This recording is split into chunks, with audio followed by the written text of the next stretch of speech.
সাবেক উপদেষ্টা আসিফ মাহমুদের বিরুদ্ধে এবার অভিযোগ দাখিল করেছে আওয়ামী লীগের সাবেক সংসদ সদস্য ও ক্রিকেটার সাকিব আল হাসানের একদল ভক্ত।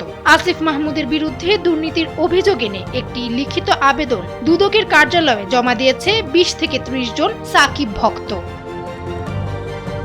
২৬ ফেব্রুয়ারি দুপুরে সেগুনবাগিচায় দুর্নীতি দমন কমিশনের প্রধান কার্যালয়ে সাকিব আল হাসানের পক্ষে স্লোগান দিতে দিতে প্রবেশ করে সাকিবের ভক্তরা। দুদক সূত্র জানায়, তারা কার্যালয়ে ভেতরে প্রবেশ করে সাবেক উপদেষ্টা আসিফ মাহমুদের বিরুদ্ধে দুর্নীতির অভিযোগ এনে একটি লিখিত আবেদন জমা দেওয়ার দাবি জানান।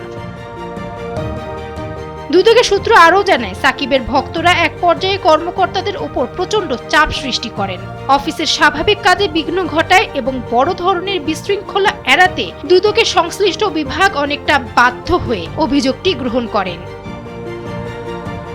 নাম প্রকাশ না করা শর্তে দুদকের এক কর্মকর্তা জানান, একদল লোক এসে কার্যালয়ের ভেতরে হট্টগোল করে সংশ্লিষ্ট কর্মকর্তাদের অভিযোগ গ্রহণে বাধ্য করেছে। বেনামে দায়ের করা অভিযোগটি পর্যবেক্ষণের জন্য রাখা হয়েছে। তবে যে কোনো অভিযোগ জমা পড়লেই মামলা হয় না, বরং আইন অনুযায়ী যাচাই বাছাই শেষে সত্যতা পাওয়া গেলেই কেবল পরবর্তী ব্যবস্থা নেওয়া হবে। সুনির্দিষ্ট তথ্য প্রমাণ না থাকলে অভিযোগটি সরাসরি বাতিল করা হবে। ডেস্ক রিপোর্ট, সময়ের আলো।